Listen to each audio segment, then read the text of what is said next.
So now we're going to start the brainstem. So brainstem, first one, we're going to see the anterior view of the brainstem.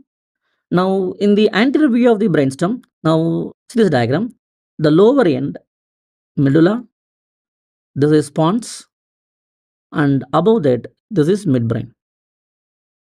Okay, so now in the medulla, in the front side, you see median elevation that is called pyramid. Now lateral to pyramid, you see one elevation and that elevation is called olive. Now inside the pyramid, who is passing? Yes, pyramidal tract is passing through pyramidal tract. Now very old question, olive is seen in. Olive is a part in medulla. 2014-15 range, we got that question. Olive is seen in medulla. Now what is present inside the olive? We have one nucleus. What nucleus? Inferior olivary nucleus. So inside the olive, we have inferior olivary nucleus. Inferior olivary nucleus is present inside the olive. Okay, right. Now, in the lower end of medulla, we see some crossings here. In the lower end of medulla, we see some crossings, and that is called pyramidal decussation. Pyramidal decussation. The pyramidal tract cross in the lower end of medulla. So pyramidal decussation, please write, taking place at the lower end of medulla. Okay? Yes, decussation of pyramidal tract at the lower end of medulla. Now, what are the nerves emerging from the medulla? Now, between the pyramid and olive, one cranial nerve is coming out. Which nerve, sir? That is our 12th nerve, hypoglossal nerve. So hypoglossal nerve, please write, which emerge between pyramid and olive. Okay. Now lateral to olive, 3 nerves coming out. Now this is our 9th nerve, this is our 10th nerve, and this is our 11th nerve. So by the side you can write 9th nerve, 10th nerve, 11th nerve, they emerge lateral to olive. Lateral to olive. Okay. So 4 nerves, 9th nerve, 10th nerve, 11th nerve, and 12th nerve, 4 nerves, last 4 cranial nerves, they are emerging through medulla. Okay, right, between pyramid and olive, 12th nerve, lateral to olive, 9th nerve, 10th nerve, and 11th nerve. Fine. Now that's all about the medulla. Now come to pons. Now in the pons, in the midline, you see one sulcus. I'm talking about this sulcus. Now this sulcus is called basilar sulcus. Why? Who is present here? Basilar artery is present. So this is the sulcus for basilar artery. Basilar artery is present in the basilar sulcus. Now, through the pons, only one nerve emerging out. Which nerve? Our trigeminal nerve. So trigeminal nerve, 5th nerve, it is the only nerve emerge through pons. Okay. Now trigeminal nerve having large sensory root and one small one, that is a motor root. Now what about 6th nerve, 7th nerve, 8th nerve, sir? 6th nerve emerge between pons and pyramid. This is our 6th nerve. So 6th nerve emerge through ponto-pyramidal junction. Emerge through ponto-pyramidal junction. Now lateral to 6th nerve, we see 2 roots for the facial nerve. So facial nerve is emerging through the junction between the pons and olive. Ponto-olivary junction. Ponto-olivary junction. And lateral to 7th nerve is our 8th nerve. So 8th nerve which emerge lateral to 7th nerve. Lateral to 7th nerve. Okay. See in the exams they ask you specifically. The nerve emerging through ponto-pyramidal junction, 6th nerve. The nerve emerging through ponto-olivary junction, 7th nerve. 7th nerve is having 2 roots. Okay. We discuss in detail in the facial nerve topic. 7th nerve, 2 roots you see here. Right. And that's all about the pons. Next, midbrain. Now in the midbrain, you see cerebral peduncles. Now between the cerebral peduncle, we have interpeduncular fossa. I am writing as IPF I'll write the abbreviation later, don't worry. So between the two cerebral peduncle, we have the fossa that is called interpeduncular fossa. Now in the interpeduncular fossa, we are seeing one nerve. Which nerve? Third nerve. So third nerve, oculomotor nerve, it is present in the interpeduncular fossa. See, from the midbrain, two nerves will emerge out. Third nerve and fourth nerve.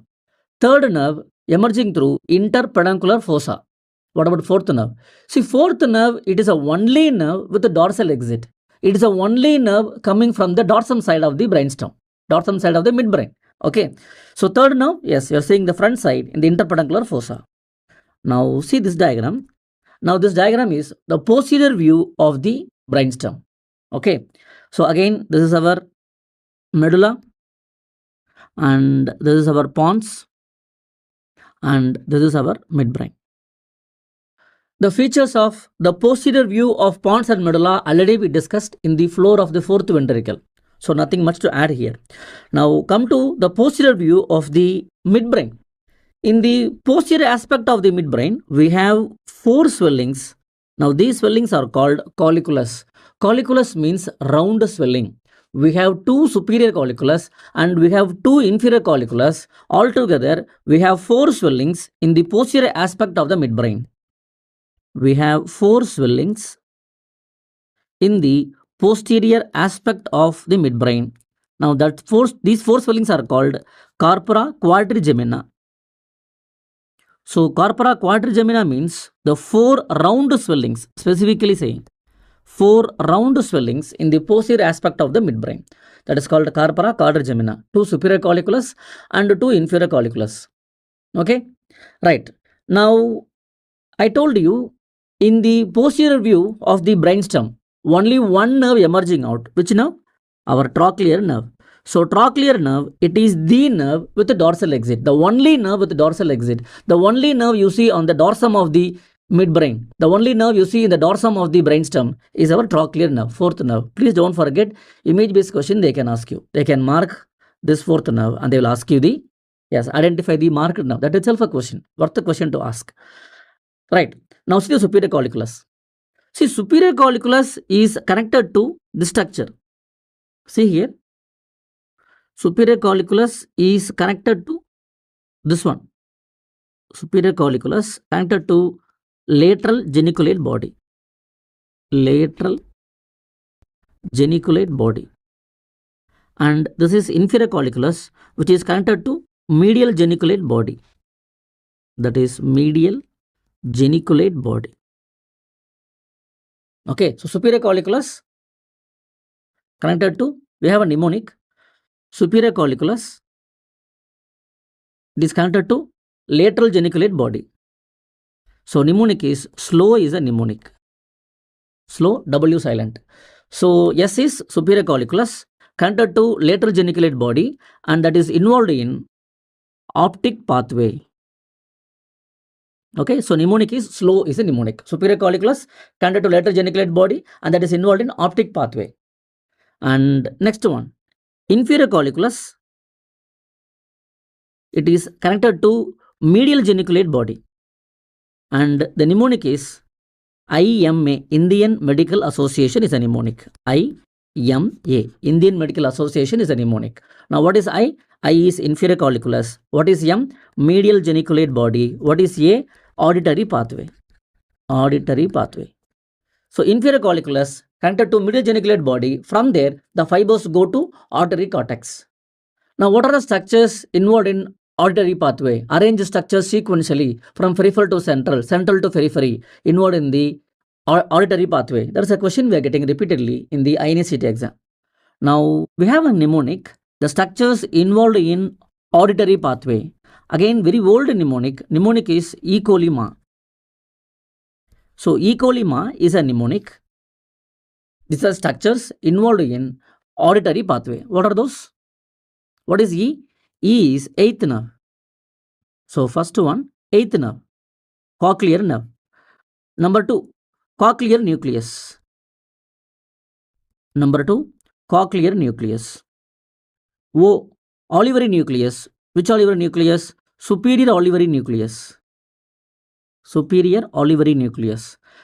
So O is superior olivary nucleus, not inferior olivary nucleus. I told you, inferior olivary nucleus is lying under olive. Yes, very good. And number 4, from superior olivary nucleus, the fibers are given to lateral lemniscus. Lateral lemniscus. Now, from lateral lemniscus, the fibers are given to inferior colliculus, and from there, medial geniculate body, and finally, the fibers are given to auditory cortex. Okay, so these are structures involved in auditory pathway. Again, very often we are getting this question in the INSCT exam. Arrange the structures sequentially from peripheral to center. Okay, right. So those are about superior colliculus and the inferior colliculus. Now, in the sections of the brainstem, see, we are getting questions about the section of midbrain at the level of superior colliculus and the section of midbrain at the level of inferior colliculus. You should have some basic idea about these two sections. Okay, so now we draw a diagram. So this is the section of midbrain at the level of inferior colliculus. We draw a diagram. So if you cut the midbrain at the level of inferior colliculus, we're going to cut the midbrain at the level of inferior colliculus. How the diagram look like? So diagram will be like this. So this is the midbrain section. So please write section of midbrain at the level of inferior colliculus. Right. In this section, the midbrain will be looking like this. Okay. Right. Now, we have one black pigmental structure, that is our substantia nigra. That is our substantia nigra. Now, this is the dorsum side and this is the ventral side.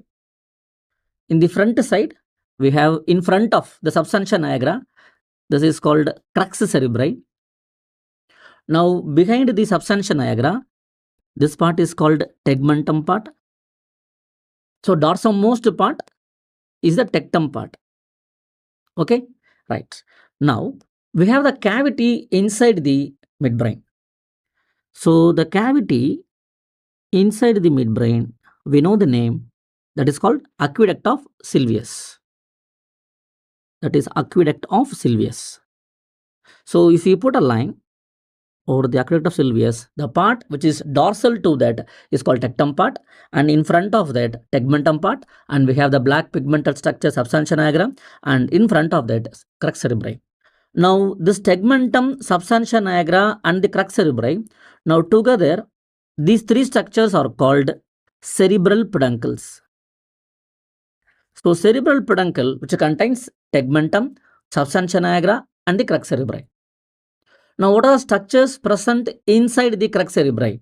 See, crux cerebri, which gives passage to, in the middle two-third, the corticospinal tract and corticonuclear tract, which is passing through the middle two-third of the crux cerebri. In the medialmost part of the crux cerebri, frontopontine fibers passing through. Frontopontine fibers from the frontal lobe to pons. Frontopontine fibers passes through the medialmost part of the crux cerebri. And in the lateralmost part of the crux cerebri, we have paretopontine fibers, occipitopontine fibers, and temporopontine fibers. Okay, see, from frontal lobe, from the occipital lobe, temporal lobe, parietal lobe, the fibers are given to pons. The fibers go to pontine nucleus. Now, from the pons, the fibers are given to cerebellum. So, cerebrum connected to cerebellum via pons, via the pontine nucleus. So, frontopontine fibers, occipitopontine fibers, temporopontine fibers, paretopontine fibers. So, from these fibers, from the different lobes of the cortex, the fibers are given to pons. Now, from the pons, we have connection to cerebellum. So, cerebrum connected to cerebellum via pons. Okay, right. So, now the crux cerebri. I told you, yes, these fibers are passes through crux cerebri. So crux cerebri and the substantia nigra, they remain same in all the sections. Section at the level of superior colliculus and the section at the level of inferior colliculus, the substantia nigra and the crux cerebri, they remain same. Now what is substantia nigra? Substantia nigra is the black pigmental structure which contains melanin. Melanin is a precursor for dopamine. Again, we discuss in detail about the substantia nigra in the basal nuclear topic, in the basal ganglia topic. Okay. So substantia nigra and the crux cerebri, they remain same in two sections. In section of the level of inferior colliculus and superior colliculus. Only tegmentum part and the tectum part will vary. Now this is a section taken at the level of inferior colliculus. So we are seeing inferior colliculus here. That's our inferior colliculus. I am writing as IC. Now, at the level of inferior colliculus in midbrain, we see the crossing of superior cerebellar peduncle. Superior cerebellar peduncle fibers, they cross in midbrain at the level of inferior colliculus. So, this is our decussation of superior cerebellar peduncle. Decussation of superior cerebellar peduncle.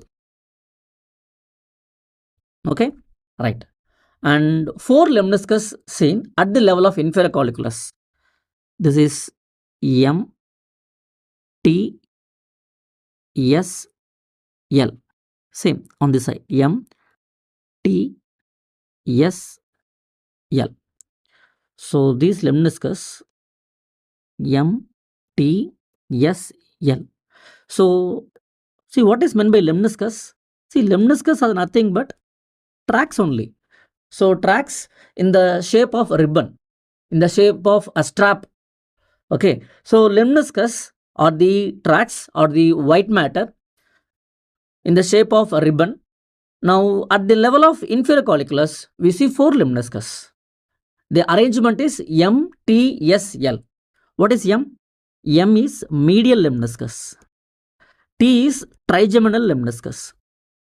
Trigeminal lemniscus.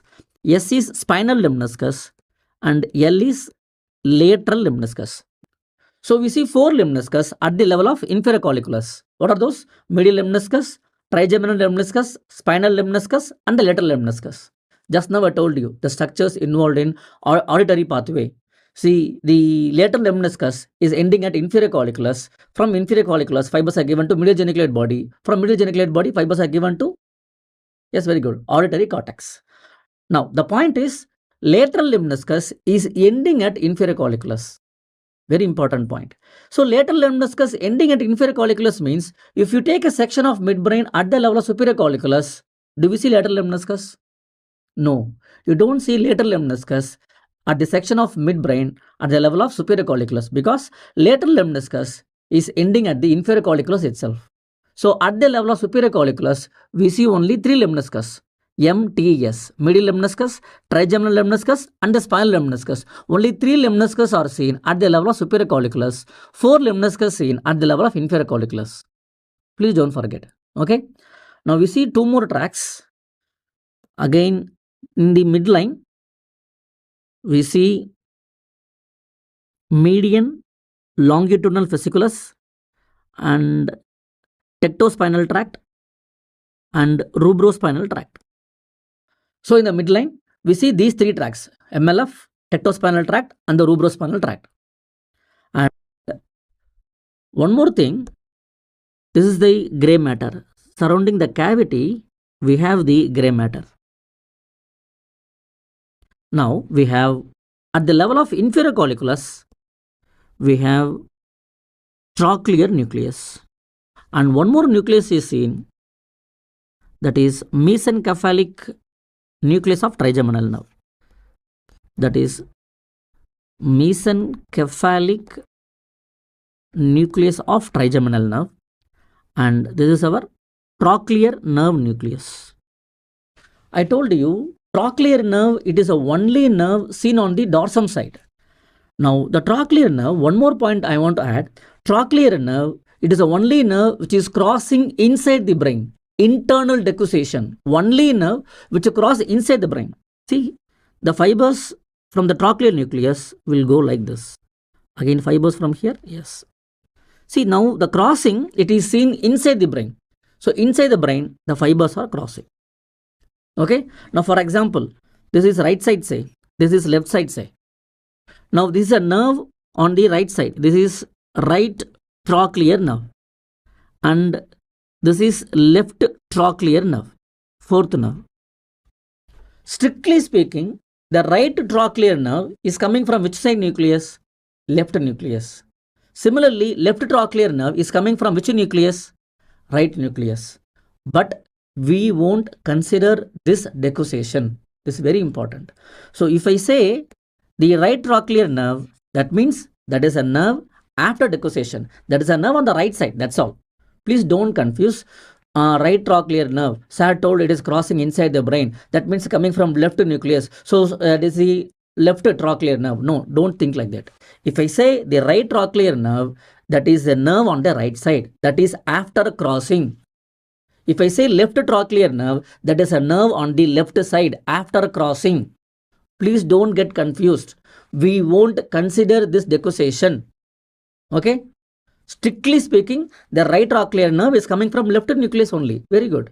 And left trochlear nerve is coming from right nucleus only. But we won't consider this decussation. When I say right trochlear nerve, that is a nerve after decussation. That is a nerve on the right side. Similarly, if I say left trochlear nerve, that is a nerve on the left side after crossing. Okay. So right trochlear nerve supplies right superior oblique. Left trochlear nerve supplies left superior oblique. Okay. Please don't get confused. And that's all about the section of midbrain at the level of inferior colliculus. Fine? Right. Next, we're going to draw the section of midbrain at the level of superior colliculus. So, section of midbrain at the level of superior colliculus. So, as usual, this is the section, we get the section of midbrain at the level of superior colliculus. Right. Now this is the midbrain.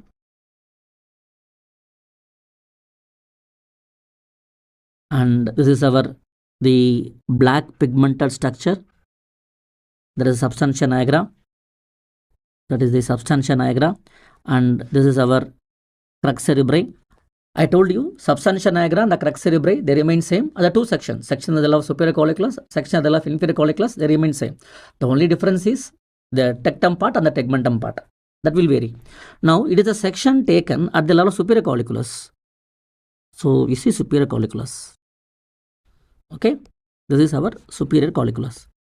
Very important point. At the level of superior colliculus, we have a highly vascular nucleus. What is it? Red nucleus. So, in the tegmentum part of midbrain at the level of superior colliculus, we see red nucleus, the highly vascular nucleus at the level of superior colliculus. Okay. Now, from the red nucleus, one tract will come to the spinal cord. What is the name of the tract? Rubrospinal tract. Rubrospinal tract fibers, immediately after the origin, they cross. So now, this is the crossing of rubrospinal tract. Now, this is the crossing of rubrospinal tract. Now, this crossing is present in the front side. I told you, this is the front side, ventrum side. This is the dorsum side. So, in the tegmentum part, we see crossing. Okay. So, in the ventral tegmental part, ventral tegmental decussation. Ventral tegmental decussation. And these fibers are coming from which tract? Rubrospinal tract. Ventral tegmental decussation of rubrospinal tract. So why we are writing ventral tegmental decussation, sir? Because we also have dorsal tegmental decussation and those fibers are coming from superior colliculus. Now again, I told you, this is a tegmentum part. Here, the fibers from superior colliculus, that's a tectum part from tectospinal tract. From the superior colliculus, tectospinal tract fibers will origin. And immediately below that, the tectospinal tract will cross. And this is called dorsal tegmental decussation. Dorsal tegmental decussation. Again, dorsal tegmental decussation fibers are coming from tectospinal tract. So please remember, now in the INACT, you may get this question. So dorsal tegmental decussation, it is a fiber coming from tectospinal tract. Ventral tegmental decussation fibers are coming from rubrospinal tract. Now, why it is called dorsal tegmental decussation and ventral tegmental decussation? Because in the tegmentum part, in the front side, you see the crossing of rubrospinal tract. Ventral tegmental decussation coming from rubrospinal tract. In the dorsum of the tegmentum part, okay, you see the dorsal tegmental decussation. These fibers are coming from tectospinal tract. Clear? Right. Again, I told you we have only 3 lemniscus. Medial lemniscus, trigeminal lemniscus, and spinal lemniscus. Medial, spinal, and trigeminal. So I will put one bracket and write as medial, trigeminal, and spinal. M medial, T trigeminal, and S spinal lemniscus. I told you at the level of superior colliculus, we see only 3 lemniscus: medial, trigeminal, and spinal lemniscus. Okay. Now one more thing is pending, the central gray matter. This is our cavity that is called aqueduct of Sylvius. Surrounding the aqueduct of Sylvius, we have a central gray matter, and this is our third nerve nucleus, oculomotor nucleus. That is our oculomotor nucleus.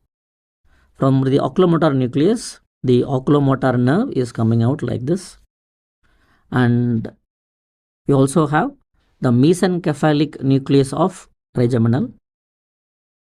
This is our mesencephalic nucleus of trigeminal. See, trigeminal nerve is having nucleus in all the levels of brainstem. In the midbrain, mesencephalic nucleus of trigeminal. In the pons, chief sensory nucleus of trigeminal. In the medulla and also from the spinal cord, spinal nucleus of trigeminal. So trigeminal nerve is having nucleus in all the levels of the brainstem. So at the level of midbrain, we see mesencephalic nucleus of trigeminal. Okay. So this is about the section of midbrain at the level of superior colliculus. Now see the diagram. Now this is diagram for section of midbrain at the level of inferior colliculus. Right. So now I told you substantia nigra and the crux cerebri, they remain same, and the 2 sections, inferior colliculus and superior colliculus. Now the medial side, in the crux cerebri, frontopontine fibers. The lateralmost side, temporopontine fibers, paretopontine fibers, and occipitopontine fibers. In middle 2/3, we have corticospinal tract and corticonuclear tract. Fine. Now it is section taken at the level of inferior colliculus. So we see 4 lemniscus. Medial lemniscus, trigeminal lemniscus, spinal lemniscus, and lateral lemniscus. Lateral lemniscus ending in inferior colliculus, involved in auditory pathway. Yes, very good. In the central gray matter, we have 2 nucleus, mesencephalic nucleus of trigeminal and the trochlear nerve. I told you, trochlear nerve, it is a only nerve which cross inside the brain, internal decussation, and dorsal trochlear nerve, it is a nerve with a dorsal exit. Okay, right. Now in the section at the level of inferior colliculus, one important thing is superior cerebellar peduncle fibers, they cross. Decussation of superior cerebellar peduncle fibers. Okay, right. Now section at the level of superior colliculus, we have the central gray matter, the oculomotor nucleus, and mesencephalic nucleus of trigeminal, this one. That is mesencephalic nucleus of trigeminal. Okay, and at the level of superior colliculus, we see red nucleus, the highly vascular nucleus at the level of superior colliculus, red nucleus. Now fibers from red nucleus, they are crossing. Now this is called ventral tegmental decussation. Ventral tegmental decussation. And ventral tegmental decussation is coming from rubrospinal tract. And this is as tectum superior colliculus, and this is the dorsal tegmental decussation. Dorsal tegmental decussation from the tectospinal tract. Okay, so dorsal tegmental decussation is coming from tectospinal tract. Right. Now in the lemniscus, we have only 3 lemniscus: medial lemniscus, trigeminal lemniscus, and spinal lemniscus. Lateral lemniscus is not seen at the level of superior colliculus. Lateral lemniscus is not seen at the level of superior colliculus. Okay, right. Next.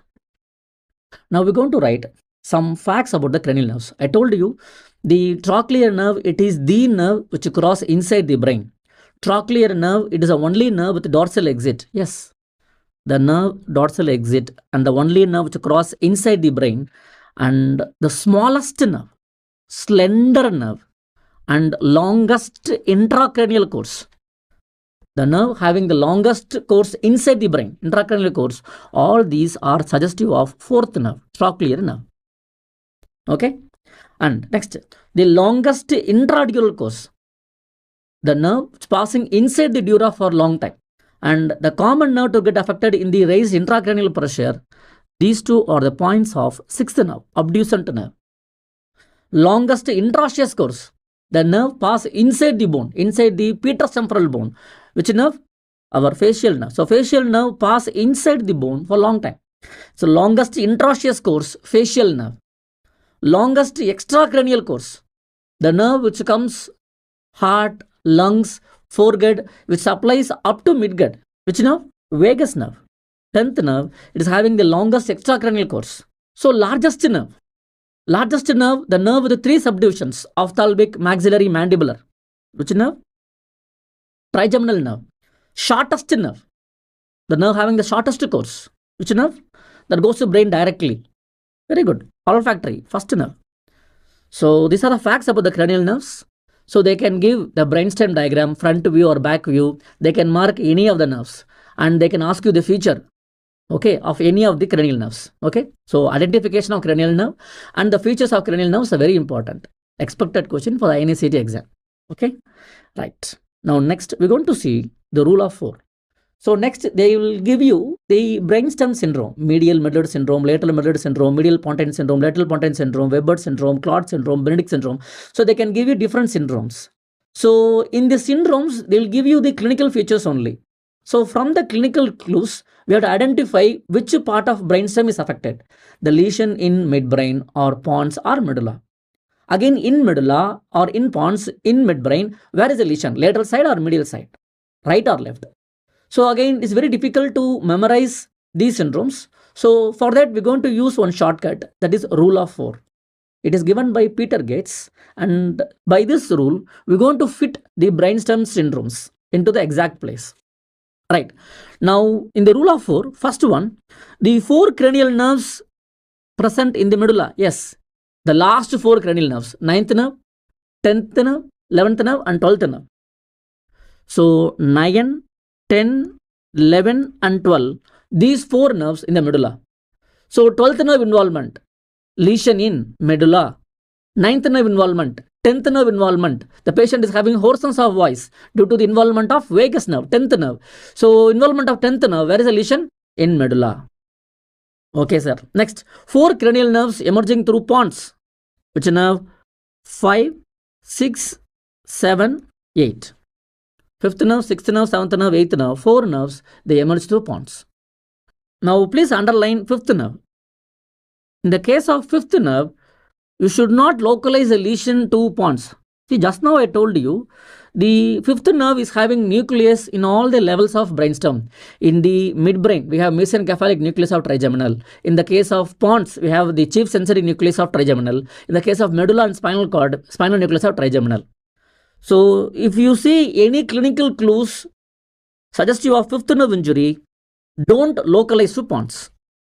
5th nerve involvement means 5th nerve involvement,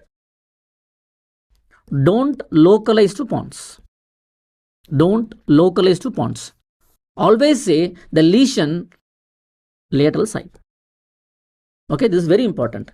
So, in the case of trigeminal nerve involvement, in the case of 5th nerve involvement, don't localize the lesion to pons.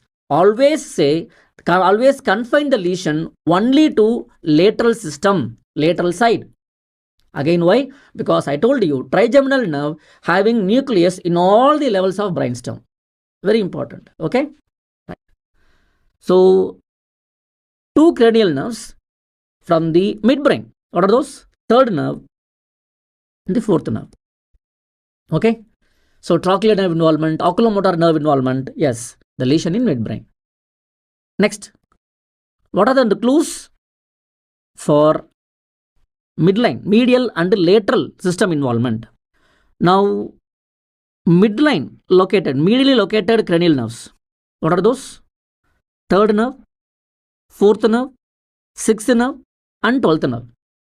3, 4, 6, 12. So these 4 nerves located in the midline. For example, in the case of 12th nerve involvement, hypoglossal nerve involvement. I told you 9, 10, 11, 12.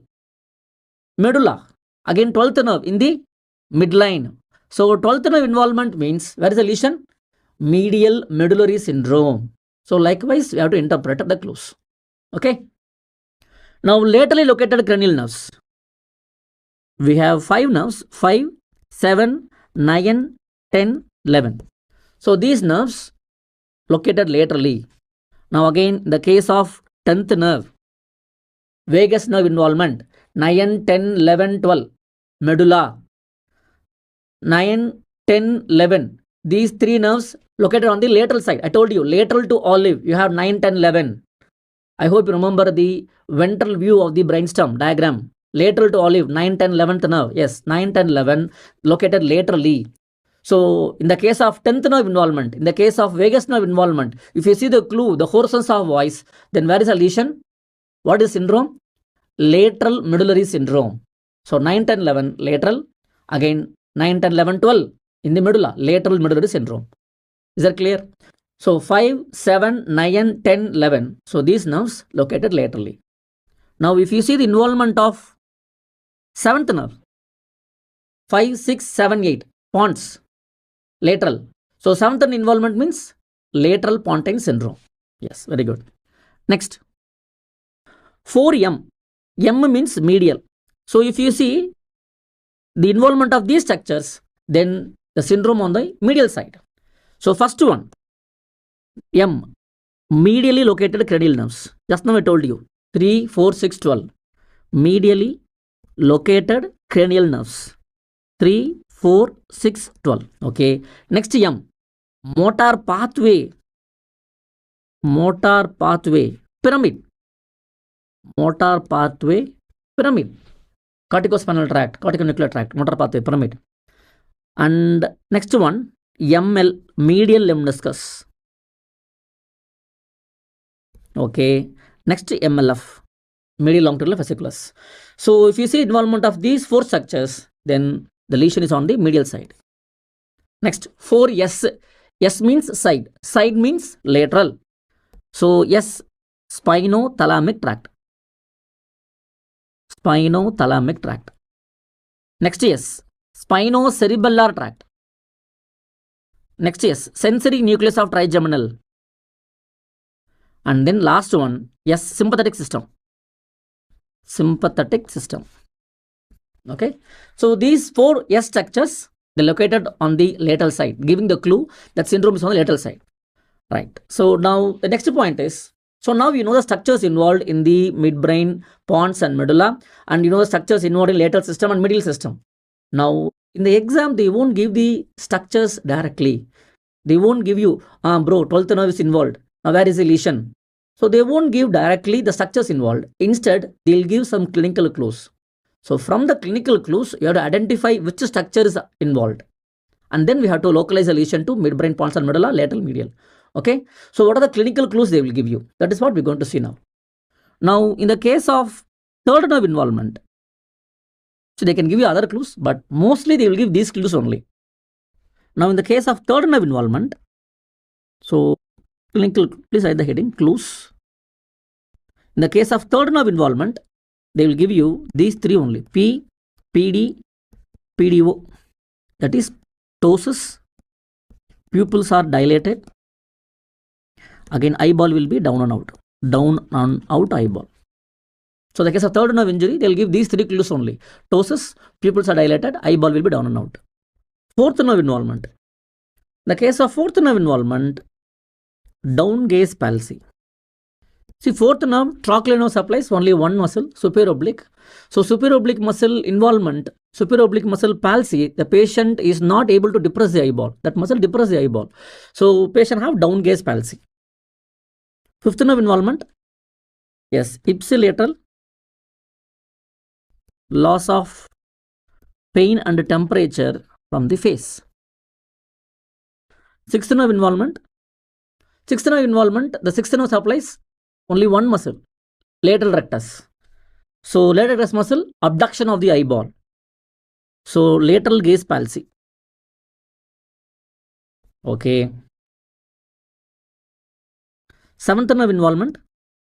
See, seventh nerve involvement, seventh nerve, facial nerve supplies facial muscles. So ipsilateral palsy of facial muscles. Okay. Eighth nerve, loss of hearing. Ninth nerve, 10th nerve, and 11th nerve, usually they will give you dysphagia, loss of gag reflex. They can give you these two clues. And in the case of 10th nerve, they will give you hoarseness of voice. And last one, cranial nerves, 12th nerve. In the case of 12th nerve involvement, they will give you, yes, deviation of tongue, where the tongue will deviate to the same side, ipsilateral deviation of tongue. Now, for example, now they are giving this clue, tongue deviates to the right side. They are giving the clue, they are giving the clue, tongue deviation to the right side. Tongue deviation to the right side. Okay. So now where is the lesion? I told you tongue deviation due to involvement of 12th nerve, hypoglossal nerve, 9, 10, 11, 12. So lesion in medulla. Right. So next 3, 4, 6, 12. These four nerves located on the lateral or medial side. Medial side. So medial medullary syndrome. Again, we have to say right or left side. So in the case of 12th nerve injury, the tongue deviates to same side, ipsilateral deviation of tongue. So here tongue deviation on the right side. So now where is the lesion? Right side, medial medullary syndrome. So this is how we have to interpret the clues, and this is how you have to derive the answer. Okay. And we have to know the clues for some more structures. Come to the box. Now we know the clinical clues for the cranial involvement. So motor nucleus over. Now in the case of motor pathway, the case of pyramid involvement, in the case of pyramid involvement, they'll give you contralateral hemiplegia. They will give you contralateral hemiplegia, the case of pyramid involvement. The patient is not able to use left arm, left upper limb and lower limb. So patient is not able to use left upper limb and lower limb. So left side hemiplegia due to involvement of right side pyramid. So pyramid involvement, opposite side hemiplegia will be seen. Okay. Now medial lemniscus. Medial lemniscus involvement, again contralateral loss of, I told you in spinal cord itself. So medial lemniscus coming from dorsal column tract. The fibers from nucleus gracilis and cuneatus, they cross to opposite side and they assert as medial lemniscus. So any injury to medial lemniscus, effect will be on the opposite side, contralateral side. Contralateral loss of fine touch, vibration. You can write any two. Contralateral loss of fine touch, vibration, stereognosis, 2-point discrimination, position sense. Okay, so you can write any two sensory modalities and then give etc. MLF means they will give you internuclear ophthalmoplegia. Internuclear ophthalmoplegia. Okay. Right. Next. Now, what are the clues they give you for the involvement of spinothalamic tract? So, spinothalamic tract involvement means the spinothalamic tract crossing in the spinal cord itself. So injury to the spinothalamic tract in the brainstem or in the spinal cord, the effect will be on the opposite side. Contralateral loss of pain, temperature from the body. Sensory nucleus of trigeminal, ipsilateral loss of pain and temperature from the face. For sympathetic system, they'll give you Horner syndrome, ptosis, meiosis, anhidrosis. And spinocerebellar tract, they'll give you ipsilateral ataxia. Ipsilateral ataxia. Ipsilateral loss of finger nose test. Ipsilateral ataxia. Ipsilateral nystagmus. Likewise, they'll give you. Okay. Right. So now here The points to be noted is, in the case of spinothalamic tract involvement, contralateral loss of pain and temperature. In the case of fifth nerve involvement, ipsilateral loss of pain and temperature in the face. Spinothalamic tract, opposite side loss of pain and temperature. Now see the clue. We will write one clues here. Now in the clue, they are giving loss of pain and temperature from the left face and right side of the body. So this is the clue. Now where is the lesion? Left side or right side? So loss of pain and temperature from the left face due to involvement of which structure? Trigeminal nerve, fifth nerve. Okay, so in the case of fifth nerve involvement, I told you, you should not localize the lesion to pons. Always confine the lesion only to lateral system. So lateral. Any cranial nerve involvement, the effect will be on the same side, ipsilateral side. Any cranial nerve involvement, the effect will be on the same side. So lesion in left lateral side. Lesion is in left lateral system. Okay. Okay, from the first clue. Now second clue, loss of pain and temperature from the right side of the body. Right side of the body, pain and temperature is carried by left side spinothalamic tract. Left side spinothalamic tract.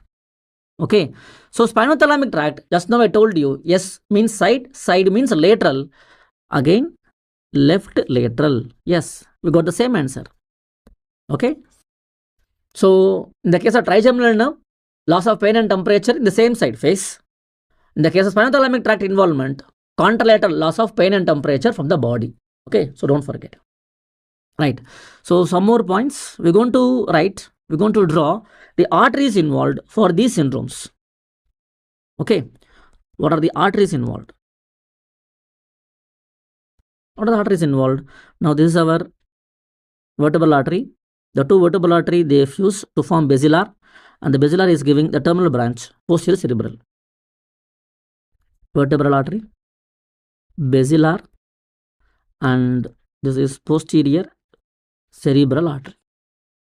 Okay, and this is our pons, this is our midbrain, and this is our medulla.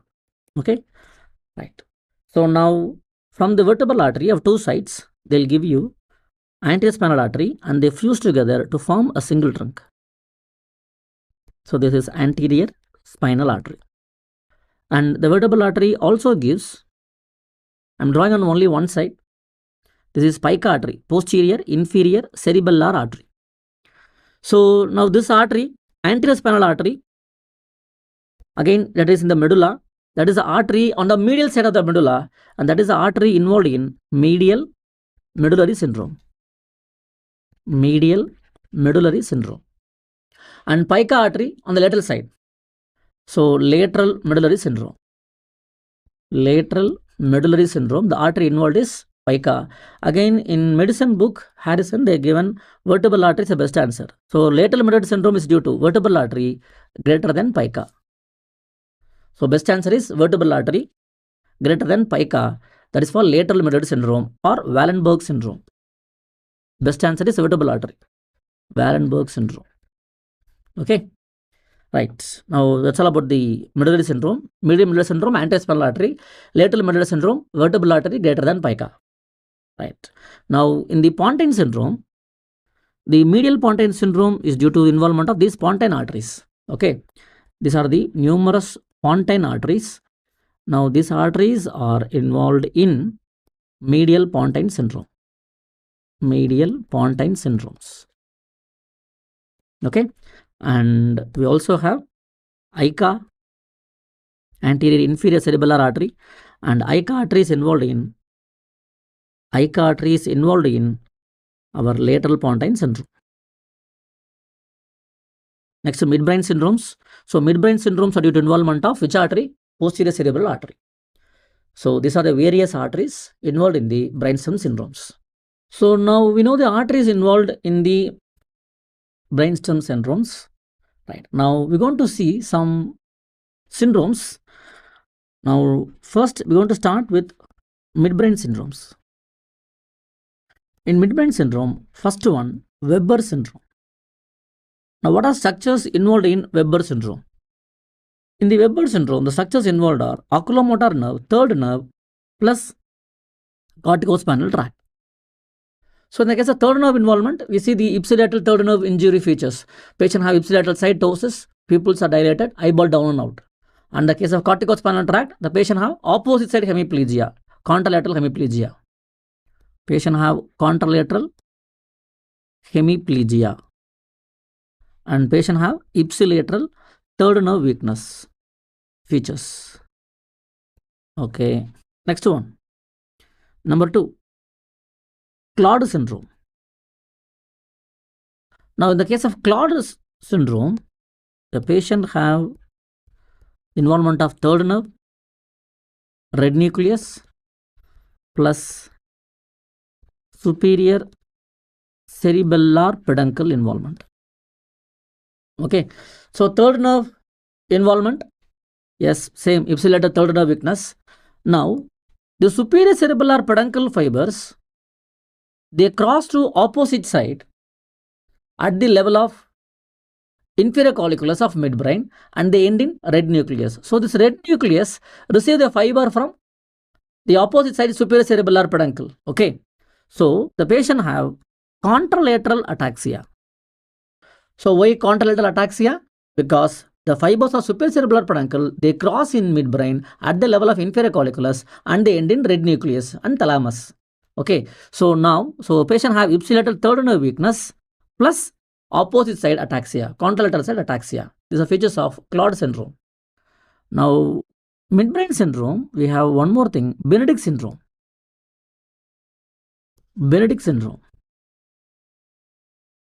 In the case of Benedict syndrome, that is Weber syndrome plus Claude syndrome plus involvement of subthalamus.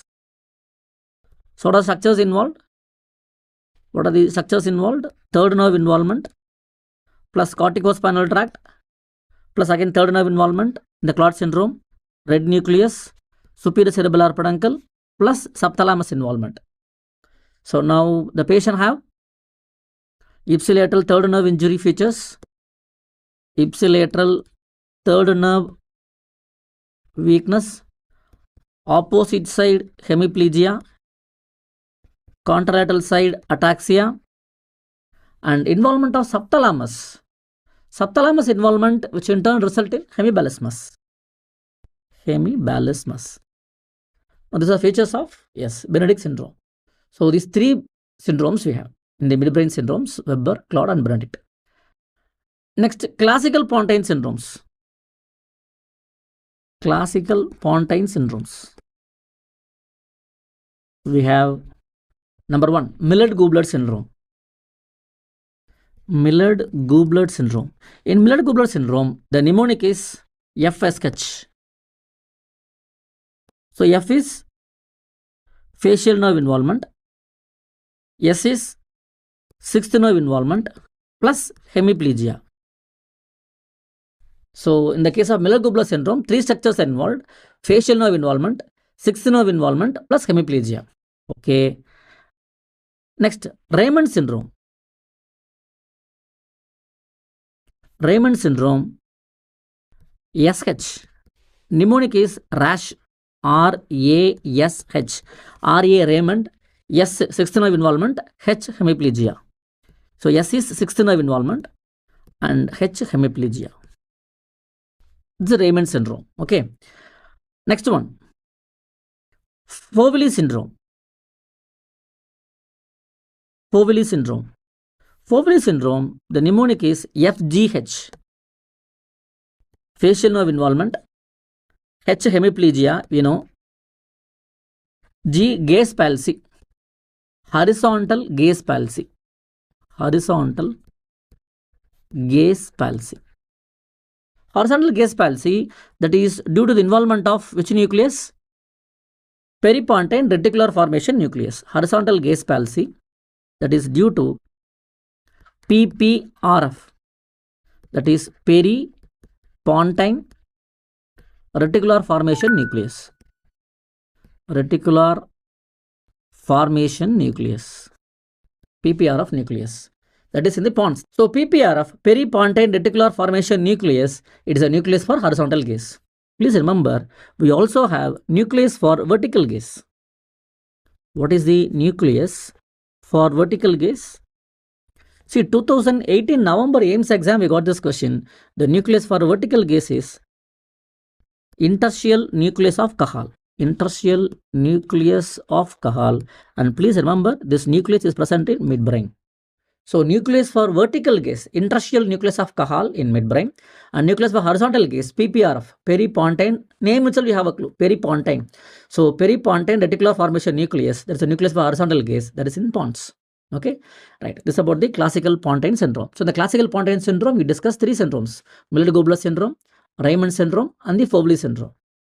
Now 2 more syndromes, that is lateral pontine syndrome and lateral Madrid syndrome. See, lateral pontine syndrome, lateral Madrid syndrome, they look similar. They have a common features. See here, they have involvement of vestibular nucleus, spinothalamic tract, spinal nucleus of trigeminal, sympathetic system involvement. All these are the common features for lateral pontine syndrome and lateral Madrid syndrome. See, vestibular nucleus involvement, spinothalamic tract involvement, spinal nucleus of trigeminal involvement, sympathetic system involvement. Yes, we see these 4 system involvement for lateral pontine syndrome and lateral Madrid syndrome.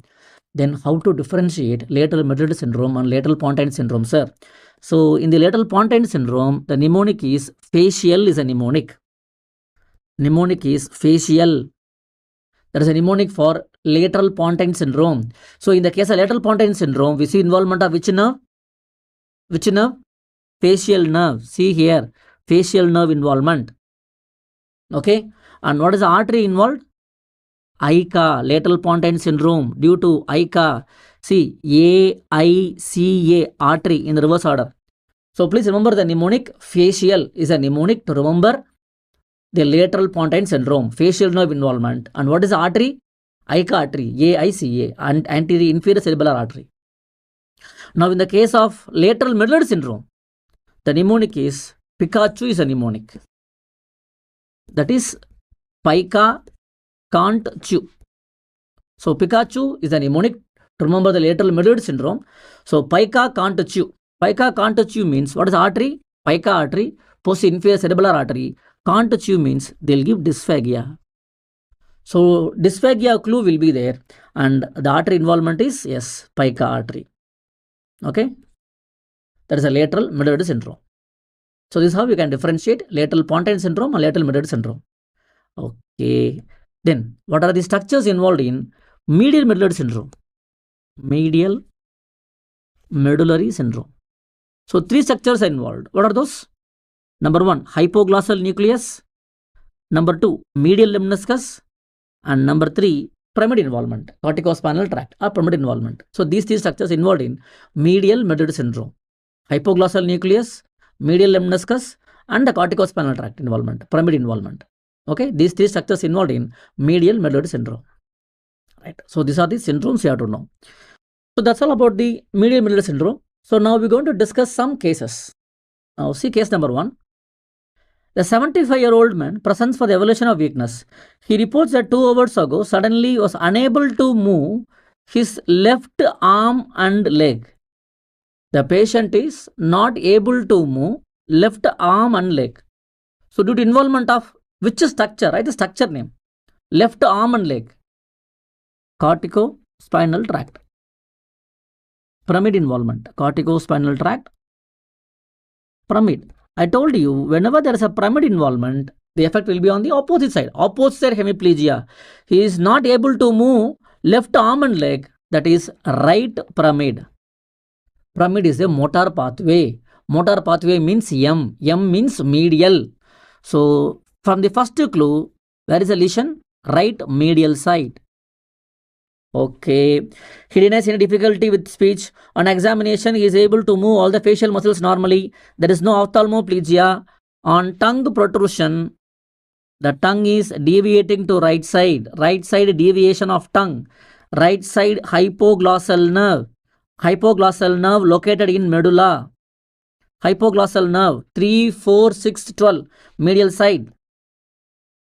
So from the second clue, we got the answer, right side medial medullary syndrome. And he is unable to detect vibration on the left side. Loss of vibration on the left side. What is the structure involved? Medial lemniscus. Medial lemniscus. Medial lemniscus involvement. Okay. So medial lemniscus involvement, loss of vibration on the opposite side. I told you, medial lemniscus injury means effect will be on the opposite side. Contralateral loss of vibration. Loss of vibration on left side. So right side medial lemniscus injury. Again, medial lemniscus. Medial side, right medial. So if you add everything from the first clue, right medial, right medial, right medial medullary. So what is the answer for this question? This is our right side medial medullary syndrome. Okay. Right. Now see the second clue. Right-sided weakness. Right side weakness. Instead of giving the stories, they gave the solid points. So first clue, right side weakness. So patient is having right side hemiplegia. So right side hemiplegia means what is structure involved? Left side corticospinal tract. Okay. Left eye down and out dilated. Which structure? Oculomotor nerve. Left side third nerve. So third nerve involvement plus corticospinal tract involvement. So what is syndrome? Very good. Weber syndrome. This is Weber syndrome. So case number 2, left side Weber syndrome. Now see the next question. Now here they are asking artery. A 68-year-old male presents in the emergency room with nystagmus and dizziness. Examination reveals loss of pain and temperature over the right side of the face and left side of the body. Loss of pain and temperature over the right side face. That means right side trigeminal nerve. So I told you, the case of trigeminal nerve involvement, you should not localize the lesion to pons. Always confine the lesion only to lateral system. So right lateral. Next clue, loss of pain and temperature from the left side of the body. So from the body, pain and temperature is carried by spinothalamic tract. Spinothalamic tract involvement, opposite side, loss of pain and temperature from the body. So now left side body means right side spinothalamic tract. Again, spinothalamic tract, S means side means lateral, right lateral. Patient exhibits ataxia and torrential tremors on both limbs. In addition, he is having hoarseness of voice. Involvement of which nerve? Vagus nerve. Hoarseness of voice. Vagus nerve. Vagus nerve involvement means medulla. So if you add everything, what is the answer we are getting? Right side lateral medullary syndrome. Right side lateral medullary syndrome. So right side lateral medullary syndrome. Right side lateral medullary syndrome. Okay, that is due to involvement of which artery? Right side vertebral artery greater than right side pica. Vertebral artery is not given. Then what is the answer for this question? So right side pica is the answer for this question. Okay. So this is how we have to interpret the clues, and this is how we have to derive the answer. That's all about the brainstem. A very important topic for the NACT, NEET, and also for FMG exam.